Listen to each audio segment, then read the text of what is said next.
Hello students, आपका स्वागत है। आज हम अभिप्रेरणा का संक्षेप में अध्ययन करेंगे। प्रशासन में अन्य व्यक्तियों के प्रयासों को उत्प्रेरित करना आधुनिक प्रबंधकों का अति आवश्यक कौशल माना जाता है, क्योंकि उत्पादन के विभिन्न साधनों में मानव एक सक्रिय सजीव साधन है जो अन्य निष्क्रिय साधनों को गति प्रदान करता है। यदि मानव स्वयं शिथिल हो, अगर कार्मिक स्वयं निष्क्रिय हो जाते हैं तो अन्य सभी साधन स्वतः ही अवरुद्ध हो जाते हैं। मानवीय संबंधों की दृष्टि से अभिप्रेरणा एक महान शक्ति है। अभिप्रेरणा शब्द की उत्पत्ति अंग्रेजी के मोटिव शब्द से हुई है, जिसका शब्दकोश के अनुसार अर्थ है व्यक्ति में किसी ऐसी इच्छा या शक्ति का होना जो उसे कार्य करने के लिए अभिप्रेरित करती है। यह स्पष्ट है कि प्रत्येक व्यक्ति में कार्य करने की क्षमता होती है, लेकिन कार्य करने की क्षमता और कार्य करने की इच्छा दो अलग अलग तत्व है। एक व्यक्ति कितना भी योग्य, अनुभवी, कार्य करने की क्षमता रखता हो, यदि उसकी कार्य करने की इच्छा नहीं है तो इन सभी का कोई महत्व नहीं रह जाता। अतः आवश्यकता इस बात की है कि व्यक्ति को उसकी क्षमता के अनुसार कार्य करने की इच्छा जागृत की जाए। इस प्रकार किसी व्यक्ति की कार्य करने की इच्छा को जागृत करने हेतु हमें उसे अभिप्रेरित करना होता है, उसे प्रेरणा देनी होती है, जिसे ही अभिप्रेरणा कहा जाता है। संक्षेप में, अभिप्रेरणा एक ऐसी शक्ति है जो व्यक्ति में कार्य करने की इच्छा जागृत करती है।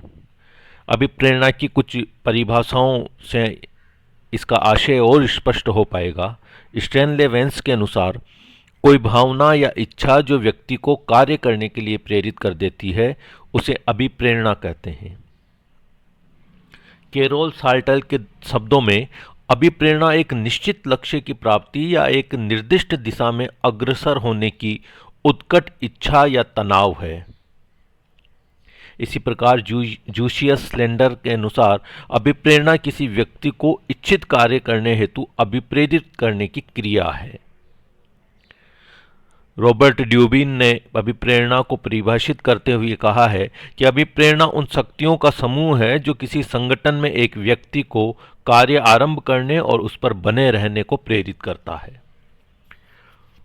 उपयुक्त परिभाषाओं का जो अध्ययन है करने के पश्चात ये कहा जा सकता है कि अभिप्रेरणा दरअसल एक मनोवैज्ञानिक उत्तेजना है जो व्यक्ति को कार्य करने के लिए प्रोत्साहित करती है, कार्य पर बनाए रखती है और उसे अधिकतम संतुष्टि प्रदान करती है।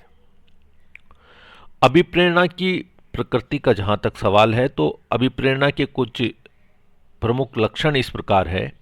अभिप्रेरणा एक प्रक्रिया है।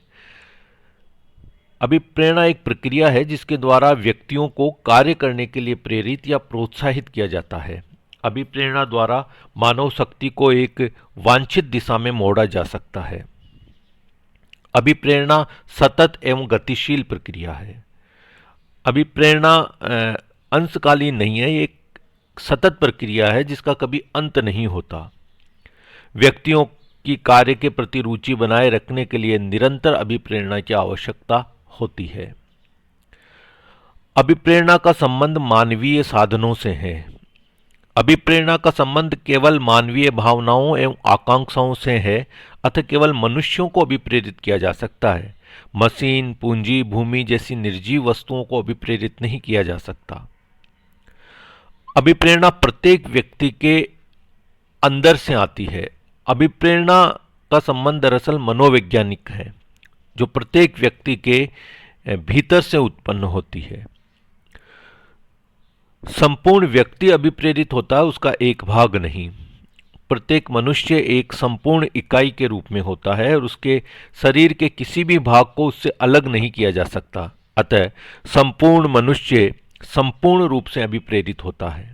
संगठन के निर्धारित लक्ष्यों की प्राप्ति हेतु मानवीय आवश्यकताओं के अनुरूप संपूर्ण व्यक्ति को अभिप्रेरित करने की आवश्यकता होती है।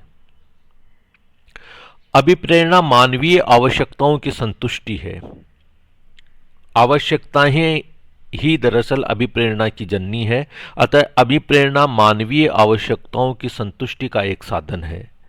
मानव की विभिन्न आवश्यकताओं की पूर्ति के लिए प्रबंधकों द्वारा विभिन्न अभिप्रेरणात्मक विधियों का प्रयोग किया जाता है। और अंत में अभिप्रेरणा मानवीय संतुष्टि का कारण एवं परिणाम दोनों है। अभिप्रेरणा से मानवीय कार्य संतुष्टि को बल मिलता है। मानव की आवश्यकताओं की पूर्ति हेतु अभिप्रेरणा प्रदान की जाती है, अतः अभिप्रेरणा संतुष्टि का कारक है। परंतु आवश्यकताओं की संतुष्टि से मानव में पुनः अधिक कार्य करने की अभिरुचि जागृत होती है, अतः इस स्थिति में अभिप्रेरणा संतुष्टि का भी परिणाम है।